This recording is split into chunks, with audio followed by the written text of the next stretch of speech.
Hi, everybody. We're very excited tonight to have Linda Mutti with us. Linda started out, well, I was going to ask you, Linda, you were is born in Tucson, is that correct? That's correct. And now you live in Santa Barbara? Yes, I moved to Santa Barbara when I was 5, so I've been here for a very long time. What got you started in pastel? Well, I've always loved to draw. And the first time I picked up a pastel, I used to show horses. And a Mm. friend of mine who rode was getting married. And I thought, what the heck does she need? She doesn't need anything. I'll do a portrait of her horse. So I went and bought a few pastels and a piece of canson paper, and I did a portrait of her horse. And that sort of blossomed and it grew by word of mouth. And then I still wasn't really painting much beyond that. Then I did a street painting festival here called I Modenari, based on the big one in Italy. And they gave you a box of pastels and you drew on the ground.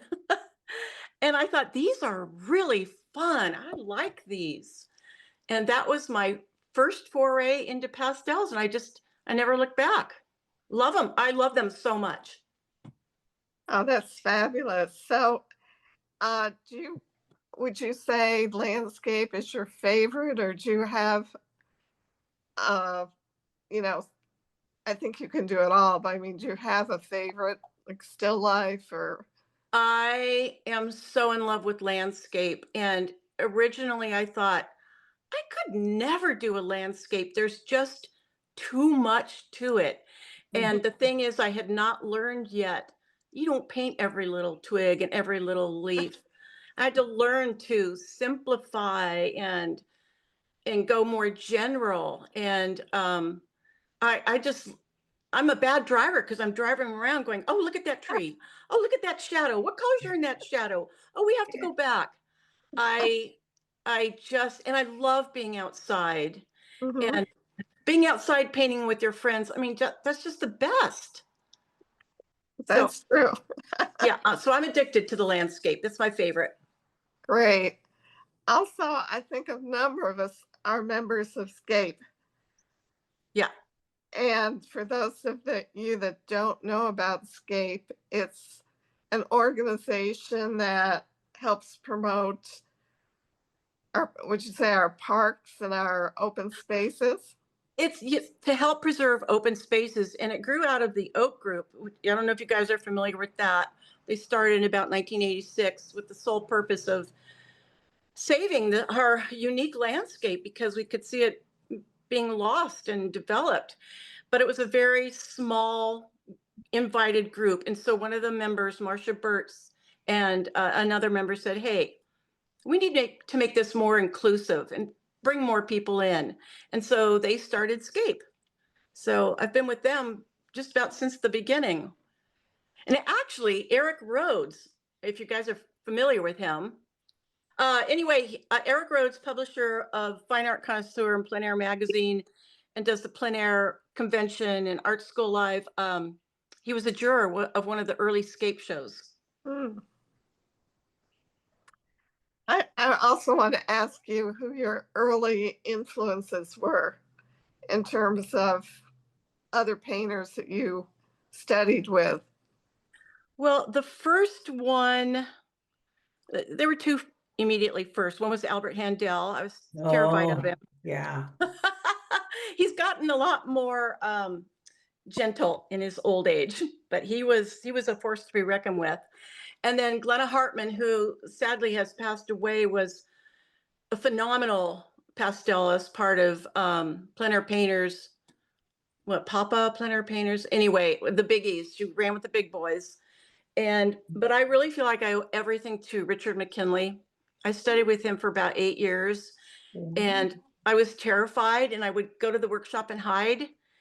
And finally, I got brave, but he gave me the permission, which I love to then give you permission to go out and make a mess. Because why not? Don't be afraid. Just go out and have fun. If it turns out it does, if it doesn't, it was a learning experience. Oh, And that opened a lot of doors for me. I was so afraid of, producing and making a good painting. And that just chokes you immediately. Well, do any of the other members have questions they'd like to ask Linda right now? Please ask any questions. I love to share. I'm so happy to help. And by the way, I'm so honored to be with you tonight. Thank If I use Zoom better, I would turn the camera around and show my face, but that's okay. I'm honored to be a member of what I think is just one of the most wonderful organizations. yes. When I came and did a one-day workshop down at the church down there and stayed with Lynn, the group was so welcoming. I mean, I just think it's a fabulous group. So happy to be here. thank you. If you were to recommend 3 books that we should look at, Oh, I have so many and so many different genres. Mhm. I love I don't know the names. I think it's called Pastel Pointers from Richard McKinley. yeah, he's great. He is so great and he's so articulate and has a million stories. Um Barbara Janicki just came out with a book which I think is really wonderful. Mm. And other than that, I tend to look at all different types, even books that are strictly paintings. I like to study. I've got one that's can't think of his name. It's right behind me, but very, very well-known artist. And I will open to a painting and look. How did they do the shadow? How did they do their edges? What color is that? How did they get the? How did they get the atmosphere? I mean, every painting to me, and paintings that I buy from other artists, they're lessons to me. Well, the other thing I like to tell artists when they're traveling is that there are certain groups of pastels that they put together. Like Richard McKinley, I believe, has a landscape set. And I know Steffi Clark has a floral set. So I found that it was very interesting to try those sets out. Yeah, never. A lot of the sets are just great. I wouldn't buy like I don't know what they call them, like not a beginner set, but sets that just have super bright colors that in nature you're just not going to use. So I like to buy open stock. But Richard McKinley's landscape and then the other set that goes with it, I don't know if landscape is the right word, but like landscape and friends. So there's like the more muted colors. I have sitting next to me Liz Haywood's Giraud set of neutrals. They're fabulous. Hmm. And Richard McKinley calls it neutrals and friends. okay, that's it. Ah. And what you can do is break those pastels and then make 2 boxes of a complete Wow. set. I want you guys to really embrace the neutrals. Grays, people shy away from grays. They think, oh, they're dull and boring, but they're actually luscious and wonderful. And they help your paintings look authentic and natural, and they make your brights brighter. Because if everything was bright, then nothing's bright. Yeah. So I keep in my when I go out to paint in my Heilman box, I have one column that is just grayed out colors.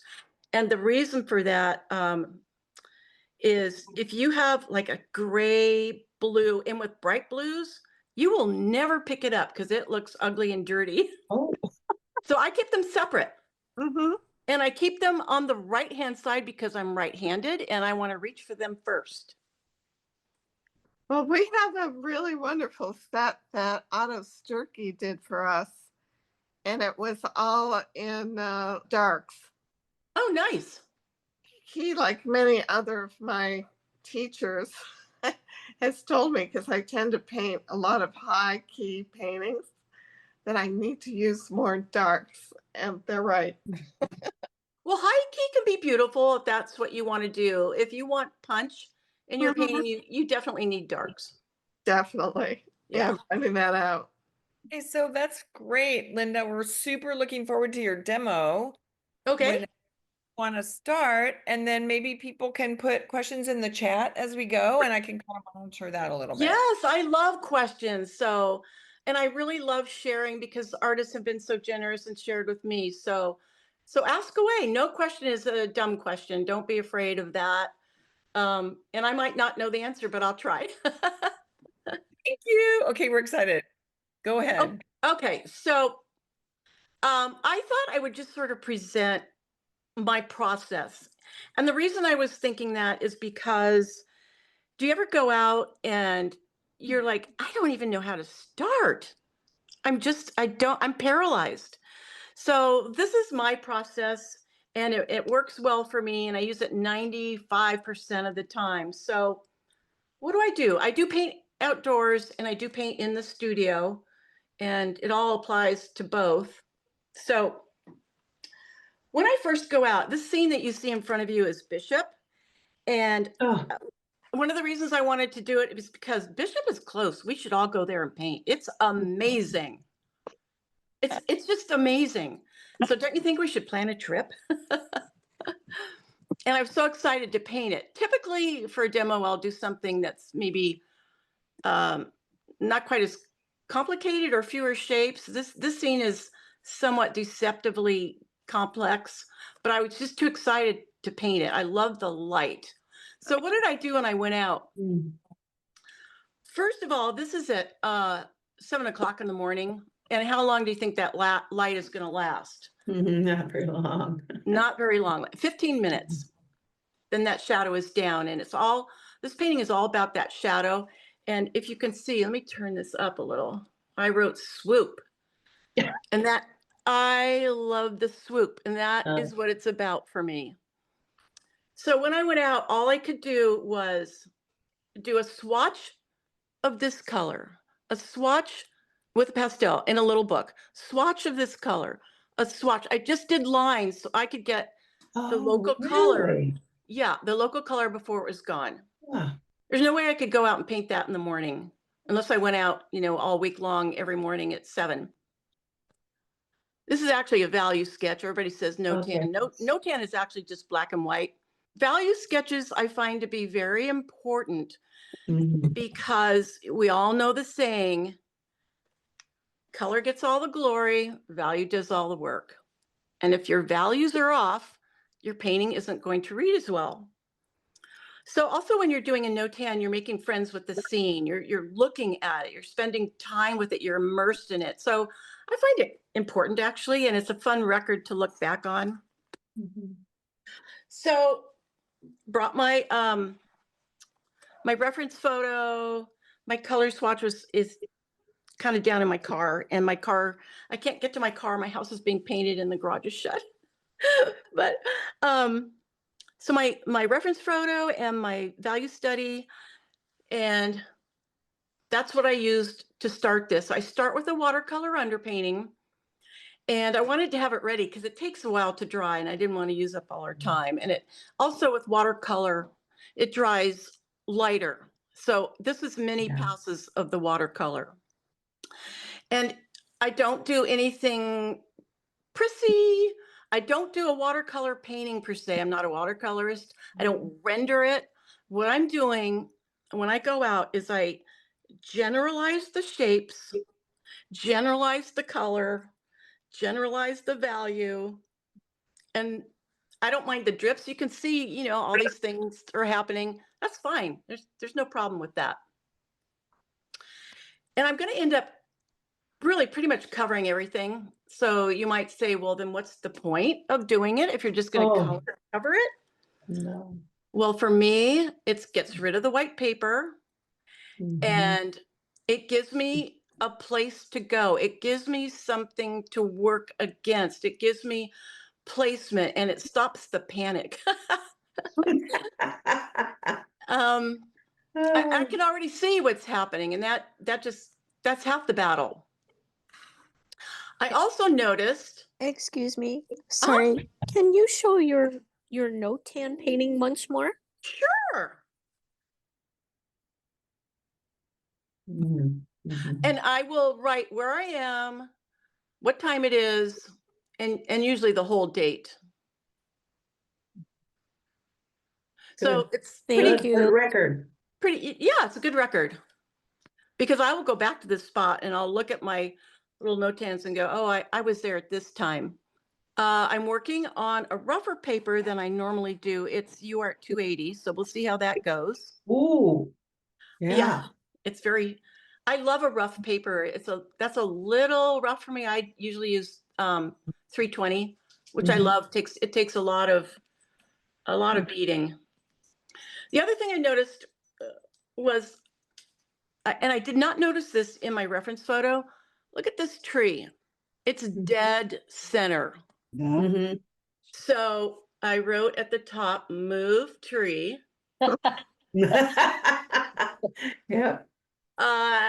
We'll see how that goes. In the photo, the tree it's a little bit more muted and I don't see it so much. So I'm not sure. I'm going to leave that open. I might, knock it down, move it. I'm not sure, but I wrote it at the top, move tree, to remind me, because you can get too close to your painting and forget.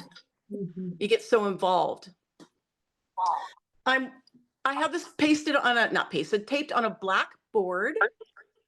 And I do that especially outside because I don't want a whiteboard glaring at me. So I use black. Mhm.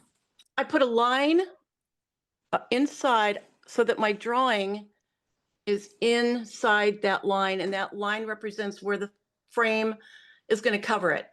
Mhm. And I don't want to lose anything important because it went under the lip of the frame. So, I did another thing for you guys.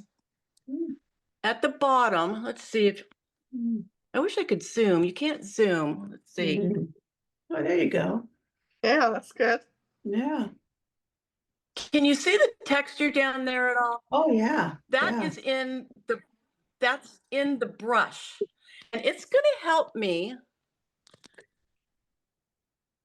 It's going to help me form the rabbit brush. And what I did was I used golden acrylic ground for pastels. Oh, yes. And I applied it with an old stiff bristle brush. And I just put it on. I didn't want to go too thick because I didn't want this to be so important. And then I'll go back with the tip of the brush too. So that's really fun to play with if you have grasses. Mhm. I did that. I thought maybe you could see it better. This was for Art School Live. This has texture on it. And when I went over, that texture pops up. Oh, yeah. And it's very organic. And this is where I just applied it. I had the drawing, applied it, did the watercolor. And so that's a fun thing to play with. All righty. Hey, Linda, this is Carolyn Romer. How are you? Oh, hi. How are you? Hey, I'm good, thanks. So I just had a question. Your underpainting is entirely watercolor, Yes, right? And do you ever use like acrylic inks that have more intensity? This is I have. But I tend to come back to the watercolor. I just like a more natural feel just for what I do. Nothing wrong with the inks. They're vibrant and beautiful. I just find that they don't resonate as much with me. So they're sitting over on the counter right now. And I do sometimes do the alcohol wash. But the watercolor, I sort of like the fluidity that it moves and blends and drips. I embrace the drips. I don't know. It just seems to suit me. It looks great. Also, though, is it tube watercolor or just cheap watercolors in a? It's tube watercolor that I put out in like a separated little watercolor case pan that has also the mixing area. So they're from tubes. Okay, great. Thank you. So they last forever. I mean, you just re-wet them. Great. Also, do you ever work on a textured, where you texture the whole thing with pastel ground? I don't, but I like the look of it. Doug Wagner does that, and I think it looks really cool. what size is your? This is 16 by 20. Thank you. Okay. Now, after this watercolor underpainting, some people leave a lot of it showing, which I think is absolutely beautiful. You could do a watercolor underpainting that is complementary colors. Then you get, kind of like sparkly. You can do the more local colors. There's lots to play with. And I try to go around and soften up any edge that is hard. I don't want to have to work against a hard edge. Like this is a touch hard, not too bad. That's okay. But I'll go back with a brush and just tap, tap, tap, tap out the hard edges. The line. So Yeah. yeah, edges are the lines, and edges in the distance, you want them fairly soft. It helps things recede. So the next thing that I do is almost like a dry underpainting. I end up covering the whole watercolor. So that's back to the question, well, then why do you do the watercolor? And it just helps my mind, and I can see where I'm going, and it's something to work against. So I start broad and I start general, and then you keep carving in and carving in, honing in and honing in. No detail till the very end. And if you're like me, that's really hard to do. Yeah, I tend to be an illustrator. That's my nature, so I fight against that. So here's one tip. If you're working from a photo at home, blur it out. Really blur it out. Well, that's a good idea. Yeah, it's like squinting, but you don't get the wrinkles. And Mhm. I don't paint with my glasses when I'm outdoors. That's part of it too. Okay, so in my photo, this whole sky is blue, but I kind of liked playing with the color up there. And the sun is over here. So I'm moving from yellow to a pinky over to maybe a light violet. And I think that just gives more interest than blue. Yeah, yeah. But I might paint it again and make it blue. I don't know. So let's see. Oh, and I'm not painting at my pastel station. So I pulled out a bunch of pastels. Let me see if I can show you. So I'm not sure if I have everything, but my pastel station is not a good place to film. So Oh, that's good to me. Oh. that's what I pulled out. And I hope I have pretty much what I need. Okay, I'm going to go. Oh, here's the other thing. A lot of people do tick marks with their pastel to the side. Oh. I don't do that because I want to see it right where it's going to go. I can't tell from a tick mark that's somewhere else if it's going to work over here. So, okay, I just, I'm going really light at first. Okay.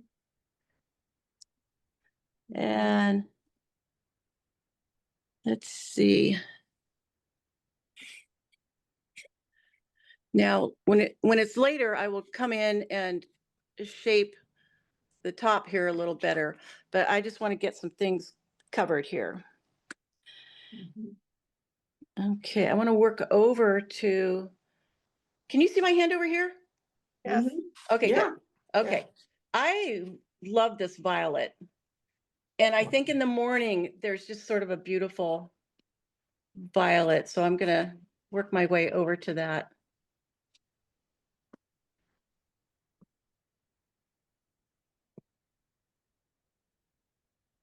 So I start really lightly. I just sort of tickle it.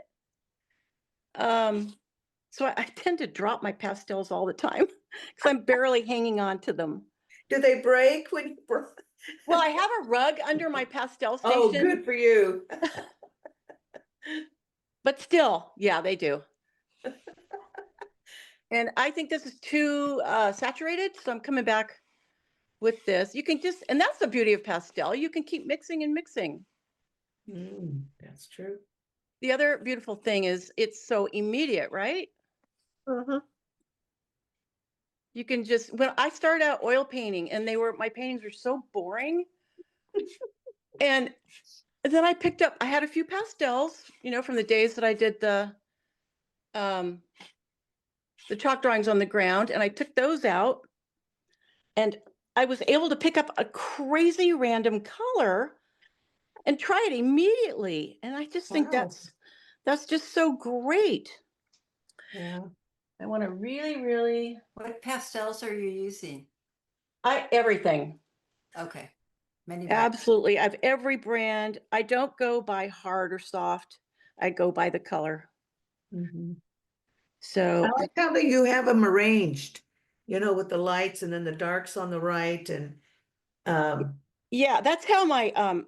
at my pastel station, I have a 5-drawer tool cart like you would see in a garage. oh, okay. And one drawer is light, and Ah, one drawer is medium, one drawer is dark, one drawer is miscellaneous sets. cool. Yeah. Right now, I just pulled out Unison's lights, and Mm. they have that paper on them. Take that paper off and be brave. Break them. Yeah. Take a breath and break them. And of course, here I have one that I gotta break it. Okay, I'm gonna be Yeah. brave. Yeah, it's too long. Boop.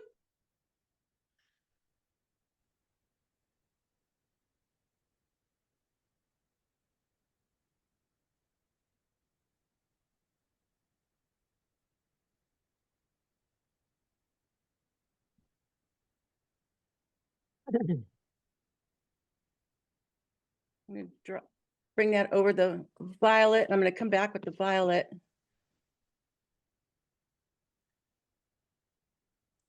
And the violet is right here. We go.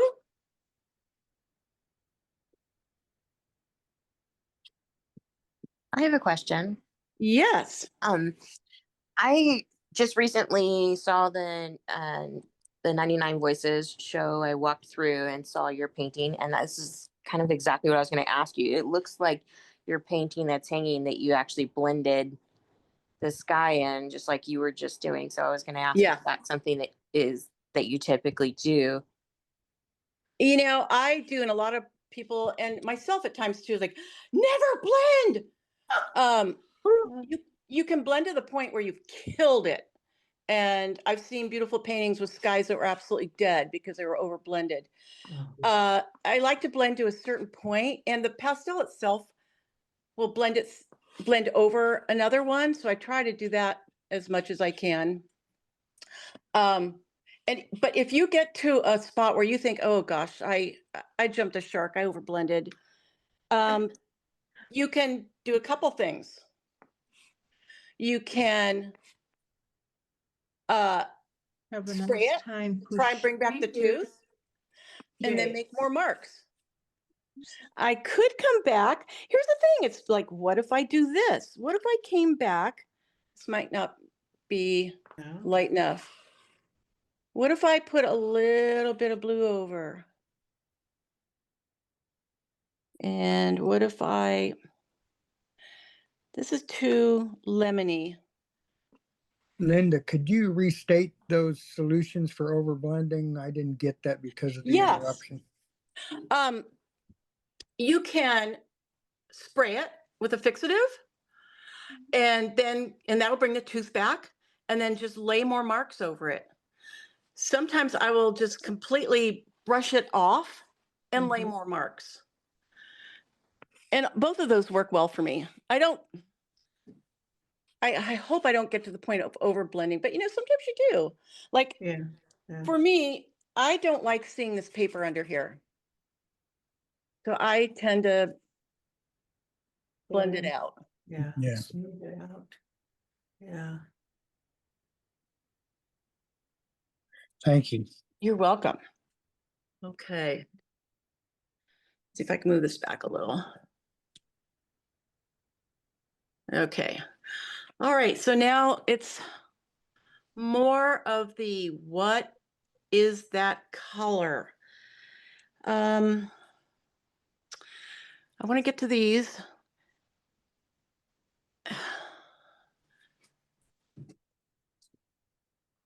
I have them really strong because at the base they are strong, but they're not as strong at the top. So let's see.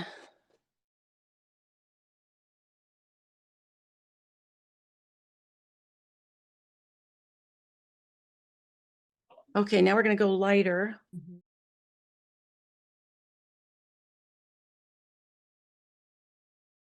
And I'm just going, I'm almost doing a dry underpainting.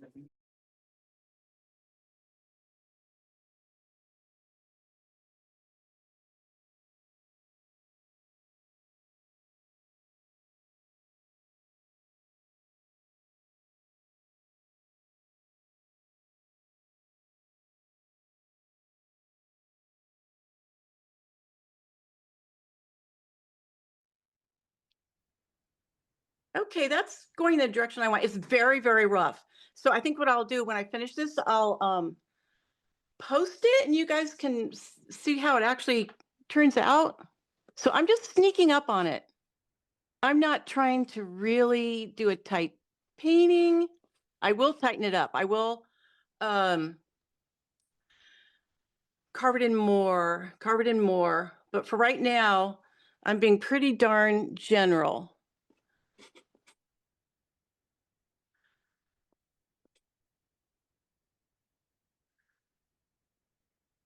There's lots of stuff going on in these peaks, but I just don't want to get fussy about it yet.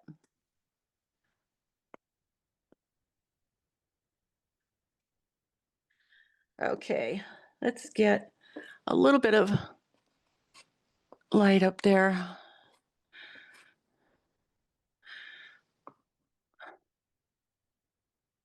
Alrighty, this one is a little darker. I wish you could see the oh, maybe I could show you. Let's see if this works, just so you get an idea. There's my reference. That works great. Good. So you can see the light there, it's pretty strong in my reference. So I have to sneak up on it though, because I don't have the exact right color. So I keep playing with it. And one thing that's kind of interesting to think about is you might think, oh, I have to go lighter. Well, when somebody says go lighter, what do most people do? They add white. And that becomes a chalky mess, and white grays things down. So the difference between light and bright. So think about it. Something to think about. I see a lot of white being used in paintings because people are trying to brighten it up, but it's really making it chalky. Worse. Yeah, making it worse. And and often you just don't understand why. But white is kind of a cool color. It will gray things down, and you don't really get that much light from it. Okay, what's that? That's what we've already used. Oh, here's an interesting pink.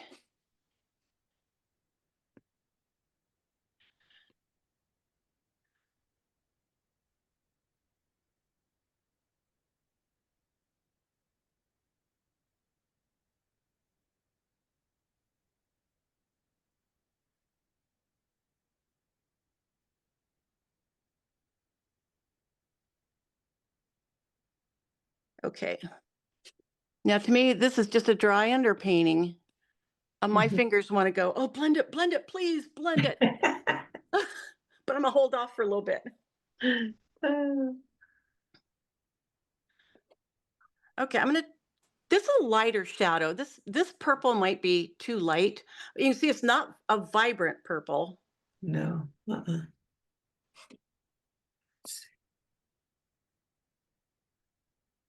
Linda, somebody asked if we could see your reference photo briefly, just to Absolutely. Yeah. Look at that. Look at that swoop of that shadow. Is that not cool? Yeah, it's gorgeous. That's why we have to go paint there. Linda, it's Carolyn. Hey, that photo is so intense. Did you bring it into Photoshop? And No, that it is is natural. it looks a little, it looks a little intense when I'm showing you on Zoom. It's not quite that intense, but that sunrise is unbelievable. Wow. You just can't even, it's just, what? It's so exciting. That would be amazing. You had to go there. Yeah. Now I'm going to use this color over here because it felt, that violet felt a little warm.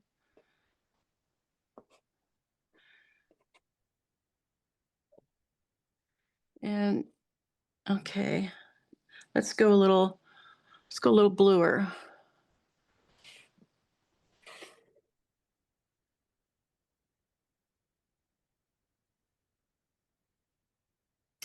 Linda, Carolyn again. What do you think about people? There are some people that bring photos into Photoshop to increase intensity to use as their reference. That's okay. Because we Hmm. don't always get a good photo when you're outside. Right. Okay, now that feels too violet for me. But that's the beauty. It's okay because Right. you just Right. come back with something different.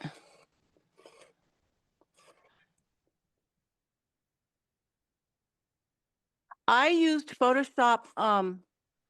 I turned a daytime photo into a nocturne.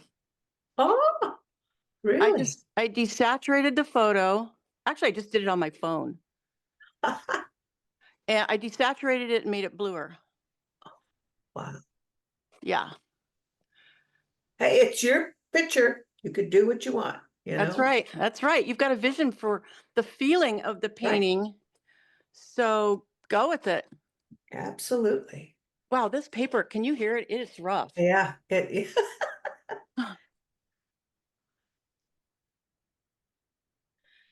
Okay. What I want to do is because this, I want to get rid of this. I can't help myself. I want this to relate a little bit. Otherwise, it's too distracting for me. Okay.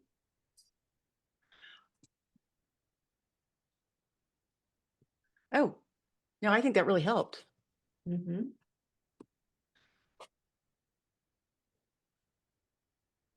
And the fun thing about this photo, I'll bring it up again at some point, is you can see warmer shadow, cooler Mhm. shadow, just depending on, the plane of that particular shadow. So you get beauty within the shadow. It's not just static. Like Mhm. there's a lot going on in this shadow that I haven't put in yet, and I'm not going to for a while. Mhm. So I'm still just figuring it out and blocking it in.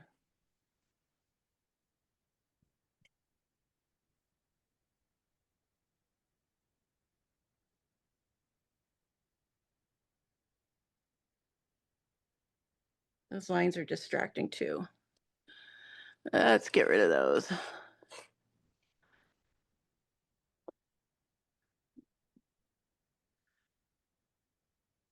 Okay, yeah.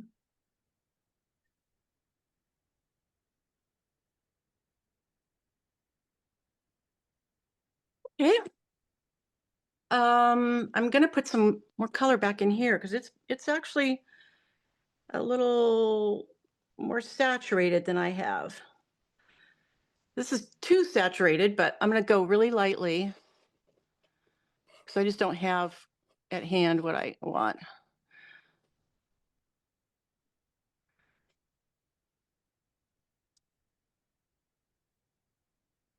You know, a cool thing that happens on shadows. Oh, I want to take you guys painting here.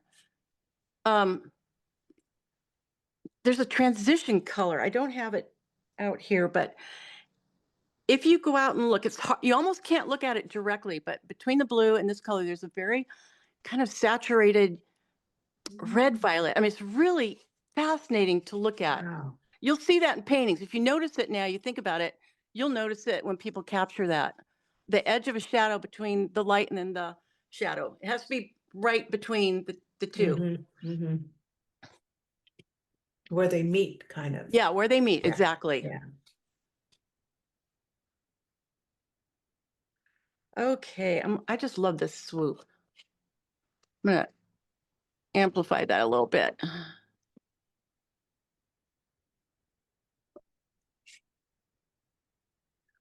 Okay, now this shadow back here, it's a little bit lighter.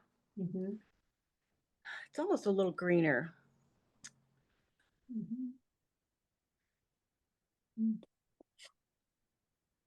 I'm gonna try this for a bit.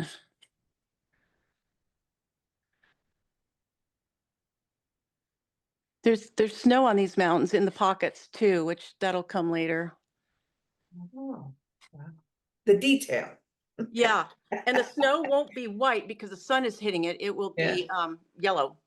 Ah, In the shadows, it will be kind of turquoisey.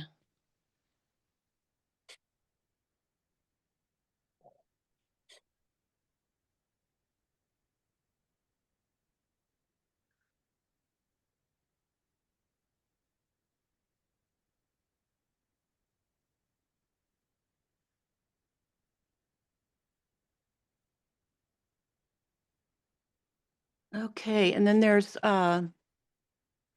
hillside that's very violet, but it's a brown violet. So how do you do that? I don't know. mm, Let's just try some things.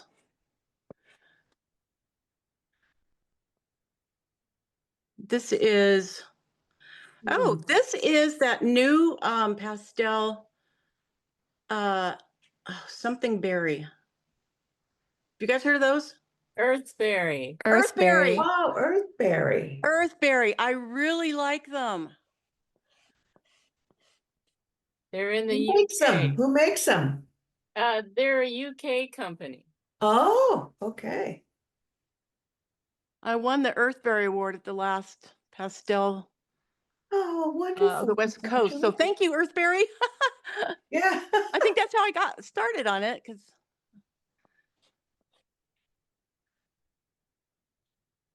With all those, the blue and the Earthberry, the green is moving forward. yes, it is. Yeah, it's like giving it that depth. I am going to knock that down a little bit.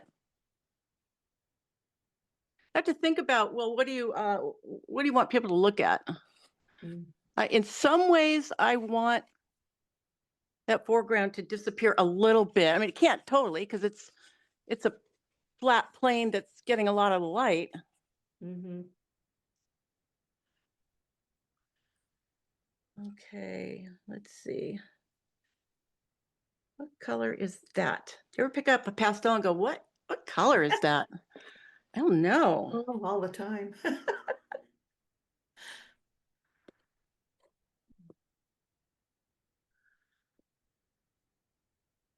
I might play with putting a little warmth in here and there.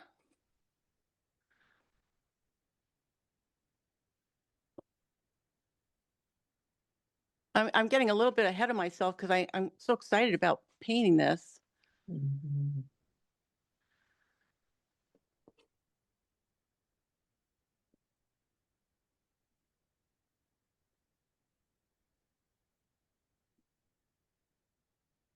Okay.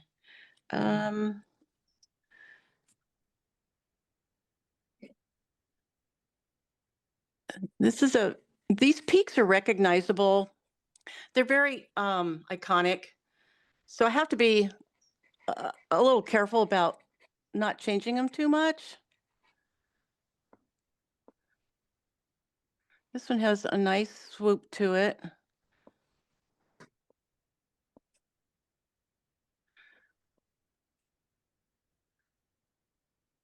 Mhm. Mhm.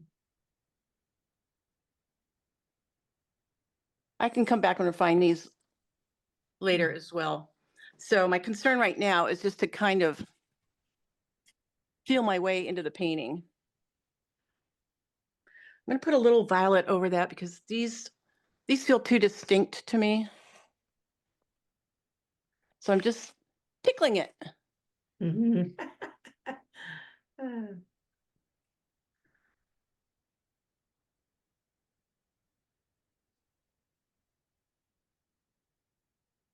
Linda, it's Carolyn again. Hey, you had mentioned you want to move that tree in the center. I kind of like it. I was wondering maybe if you could make it more transparent, less solid of Well, a that's exactly what I'm going to do, Carolyn, because let's right. look at the photo. Mhm. See, Right. it's not just a dark mass. It's Mhm. got that, it's Got got some the warmth. orange, but it's not as orange as your mind is telling you. But Mm. it's definitely got warmth. Mhm. Yeah. And but I didn't want to paint it in the underpainting, because then where are you going to go? I mean, I have nowhere to Right, go. right. So start with the underneath, start with the just the basic shape and basic value. And then And I'm where the messy. image is, you know, where you're gonna do it.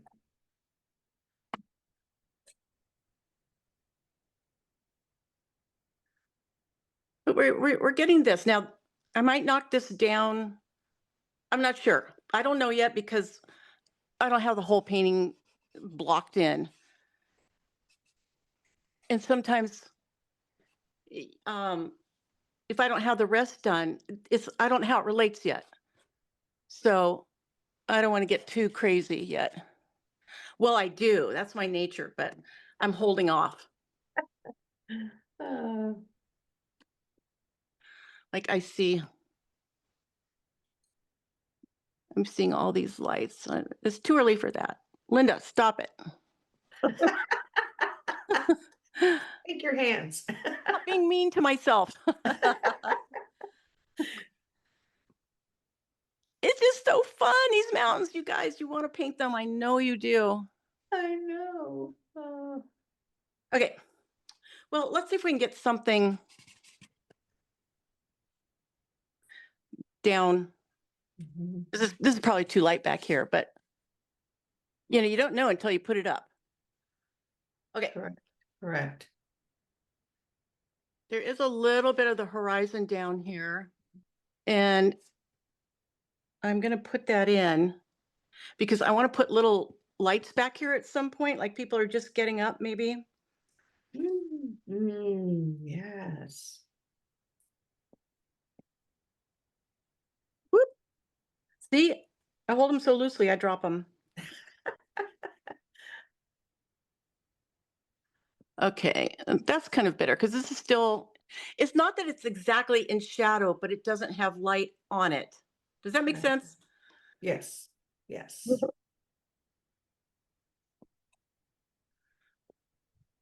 Okay. Yes.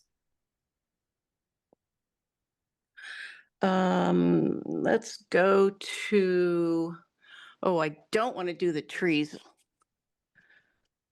but I am gonna do a little. Okay, Earthberry, come back. Earthberry. Oh.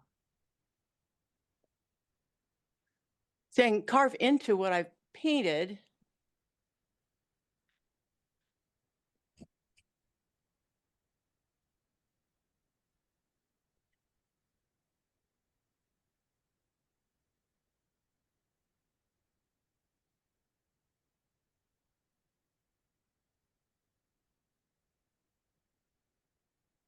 Oh. That really moved a dimension in there. Oh, yeah. And that's the thing about, you just keep sneaking up on it and keep sneaking Yeah. up on it. Little bits. Little bits. I am not one of those that starts here and paints this perfectly and then moves down here and paints this perfectly. I Mhm. try to bring the whole thing together. I feel like it stays more harmonious and I understand it better. Yeah. Yeah. Like I know I need to darken all this already, but I'm going to wait because I want to put this. I want to put this down and see what happens here. Mhm. Okay, those trees.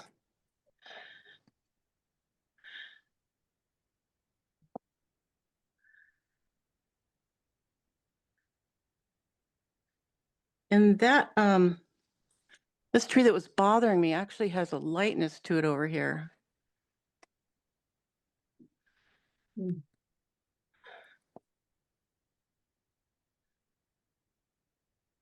And there's this one, kind of as a balance, has a little more over here. Mm.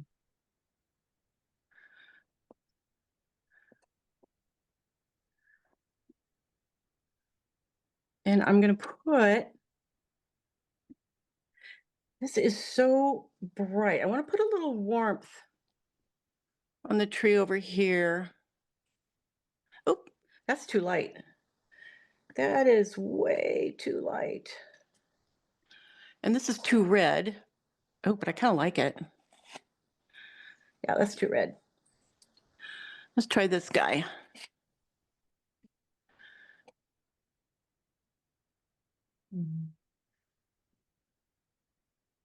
I'm just sort of putting reminders for myself.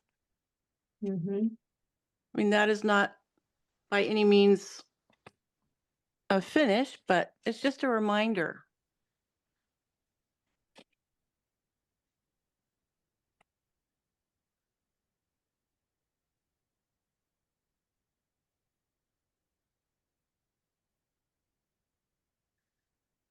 Okay. And I love the grays. I need a gray, gray, gray, gray. This is too light. Yep. Gray, blue. Oh my God. Mm.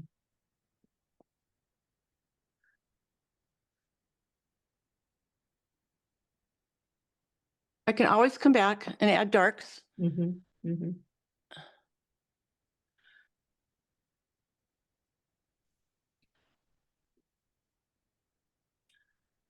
And there's some little trees back here. Nice.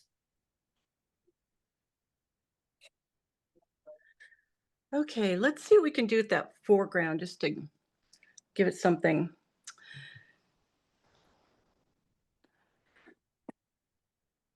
I'm going to start with that. That feels a little saturated, but yeah, that's too saturated. Where's let's see, how about, oh, that's better.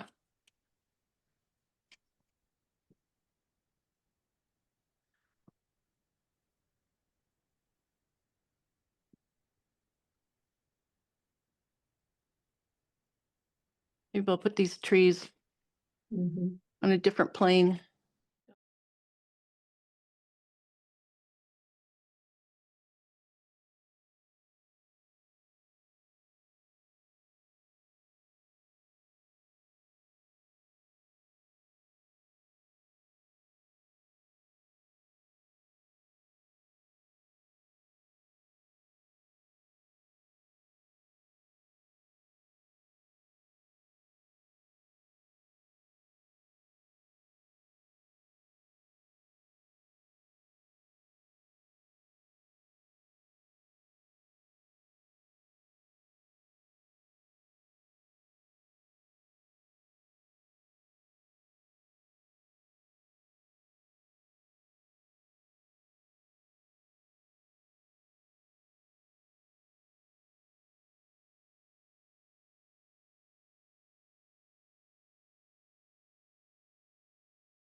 I want to show you close up.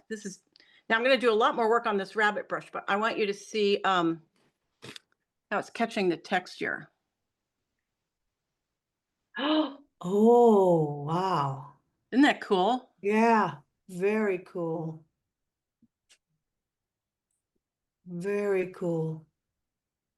And you know what? Even though you've touched the areas by the tree with a different color that you decided was not right, and then using another one and going, it added to it. Yeah. It's not wrong. It's just, you just needed Yeah. a little of it, not a whole bunch. It needs some refinement, but it's Yeah. okay.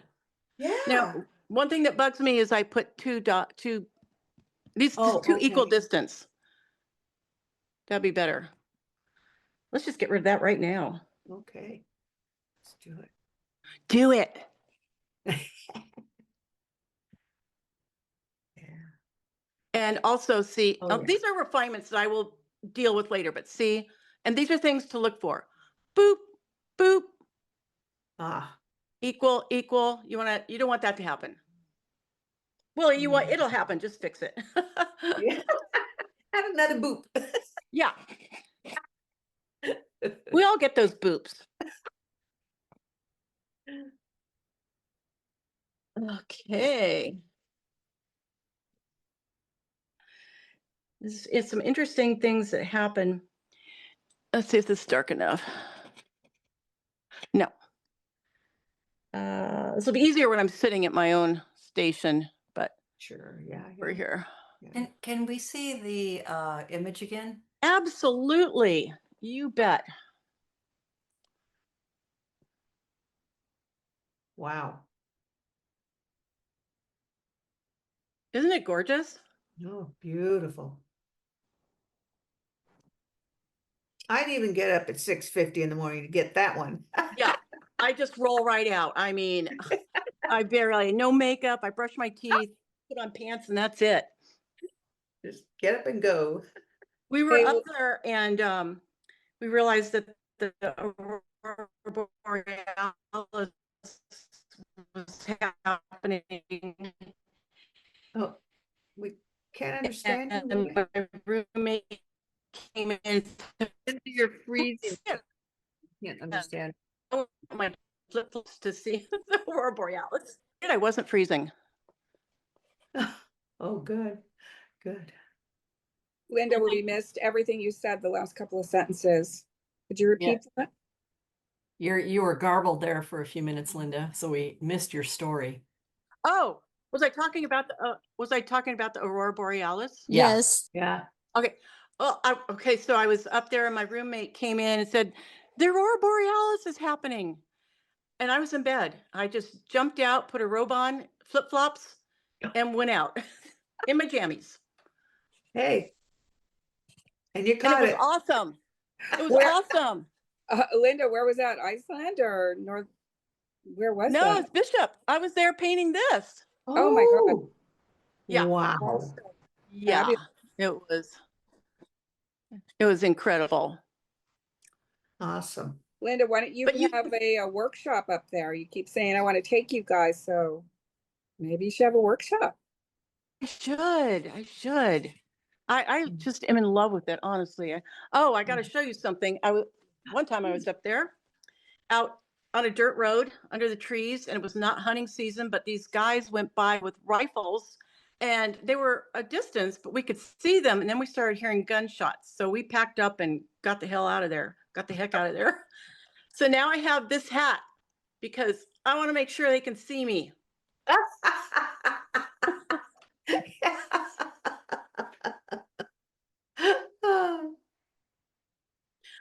All righty. The rabbit brush has, rabbit brush has a beautiful kind of turquoise understructure to it. It's fascinating.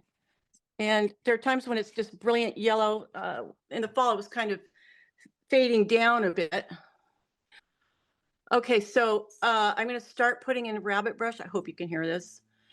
It feels very yellow, but it's muted. So I'm starting with this. Otherwise, it would just stick out too much. Okay, the rabbit brush has this nice arc to it. Right, yeah. I want to see if I can capture some of that. When you put your texture in, did you put that in mind with that arc in mind? So an arc pattern of the texture? Yes, my drawing had, I followed my drawing, which had kind of just tapping. Linda, is someone else in your home using the internet? My neighborhood. No, not my home, but my neighborhood. There's so many techies here. Oh, Yeah. So on the weekend, I really have a problem. Oh. yike. Yeah, sorry about that. With using that ground and then going over it really brought it forward. Beautiful. It's absolutely striking. Very nice. I'm glad. It sure is fun to paint. That's why I want to share with you guys. Hey, Linda, it's Carolyn. Another question about the pastel ground. So I do a lot of plein air. Yeah. So if I did my underpainting quickly, let's say with watercolor or pastel with alcohol, then I could go over it with the pastel ground. Would I be sitting around waiting for a long time for that to dry? I do the ground first and then paint over it. Okay. So You'll wait a little bit, but it dries pretty fast, especially if you're outdoors and you put it in the sun. Okay, so you would then like say sketch out your overall thing, Yeah. put the ground down, and then put the watercolor over it. Yes. Okay, That's exactly what I do. thank you. Nice, nice. That's the process I was trying to figure out. Thank Yeah. you. Yeah.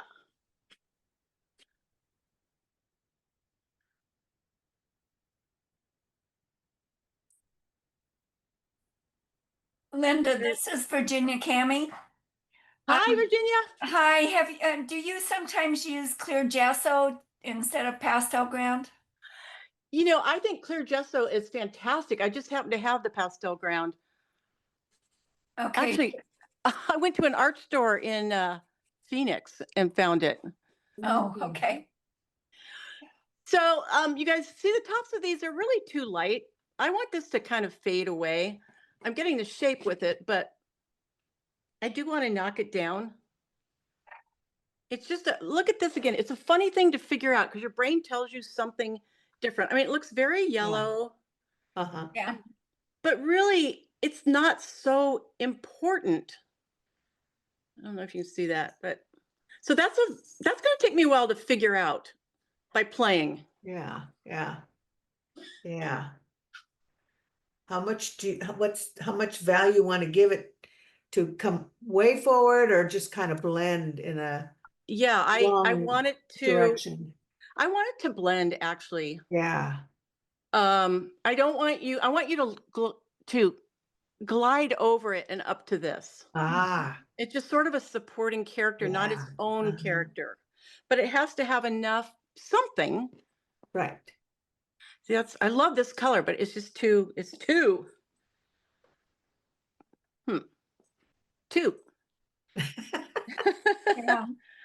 I do a lot of nope, nope, nope. And you wouldn't think that you would go darker than that, but there's a beautiful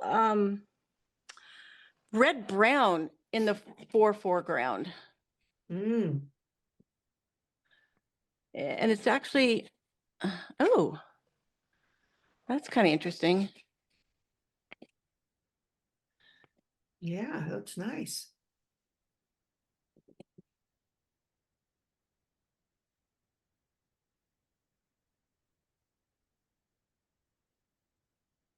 I'm not sure where this is going to sit in the frame. That's why I have extra down Wow. here to give myself extra room. Oh, okay.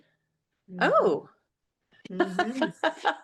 I kind of like how that gray turquoise and this guy, this is a new pastel. Ah, I kind of like how they're playing there together. yeah. You can beat up this texture quite a bit.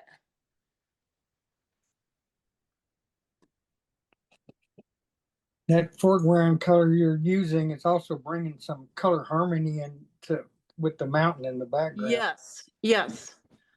And that's an important concept too. Yeah. And you wanted it to lead up. You didn't want it to stop there. Right. So that works perfectly. Right. And so you can actually do that by having more Yeah. perspective even with these guys, Right. which I might think about when I'm all by myself.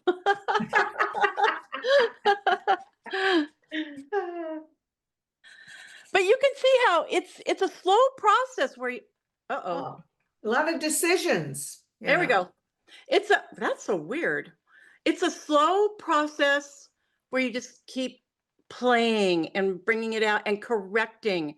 Wreck it. I used to always say, wreck it, fix it, wreck it, fix it. And that's perfectly okay. But you get to this stage and start seeing, well, these are working fairly well. This is too light. And of course, lots of detail has to go in here. But even this guy isn't so bad right now. It doesn't bother me so much. Your eye will fool you with things. So your brain will say, oh, it's, like if you paint fall colors, oh, it's a vivid, bright orange, when actually that's how you feel about it, but that's not what it is. Mm-hmm.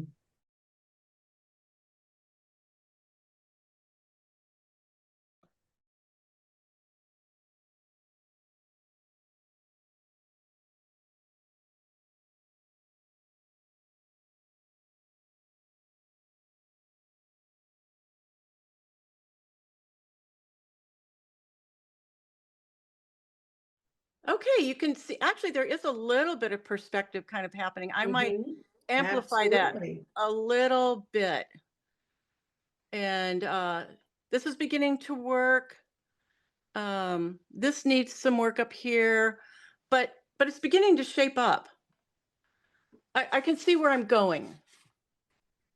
And that's what I try to do, is just, bring it all along together. Wow. Linda, this is really turning out quite beautiful. And I really think what you should do is think about organizing a workshop to take us all up there. I think that would be so fun because, Wow. part of it, it's so helpful to go with somebody who knows where to go, because Yeah. if I go on a painting trip, I spend so much time driving around. Yes, Oh. yes, I know. So, Truly. I know. yeah, yeah. Hmm. Well, I'll come back to this, but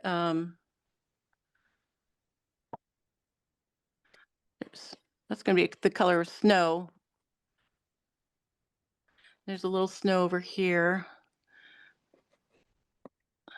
So I'm just sneaking up little by little. Okay, there's some violet things, not dark enough. That's what I love about pastels. Mm. You just, immediately.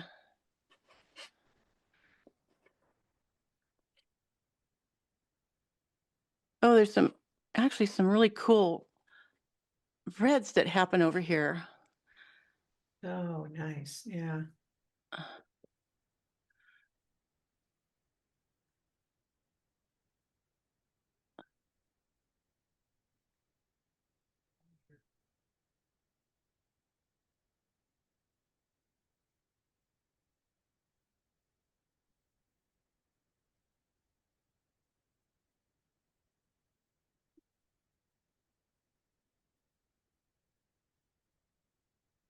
Okay, I like how this actually joins.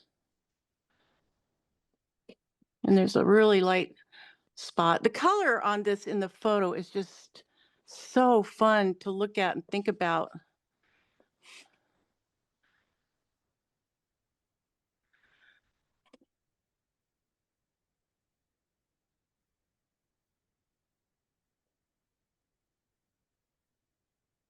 So there's lots of carving to be done up there to give the shapes, the many shapes that are happening. But if you start with the general, then you keep yourself out of trouble pretty much.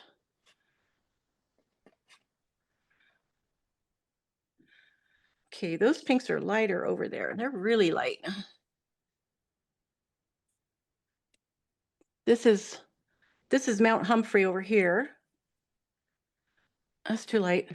This is what I was saying. This color is, or not this color, the shape is pretty iconic. And anybody who lives here knows this. This is another swoop.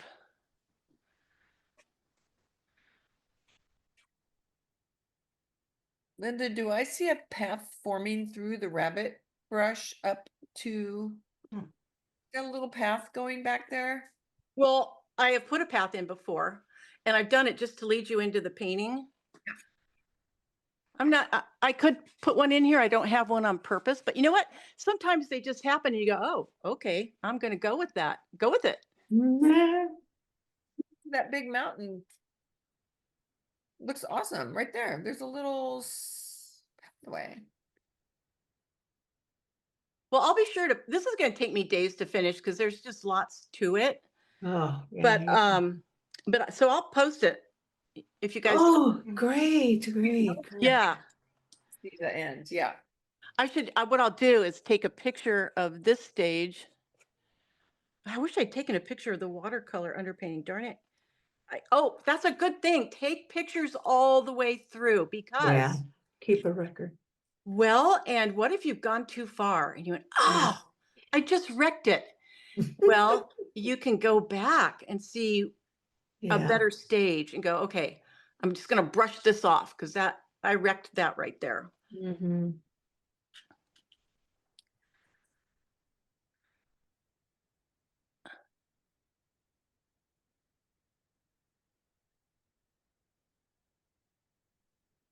You know what I think I'm going to do is actually at some point I am going to darken the sky. Now that I have this whole thing kind of blocked in, almost like a dry underpainting, I can Mhm. see this needs to be darkened or saturated.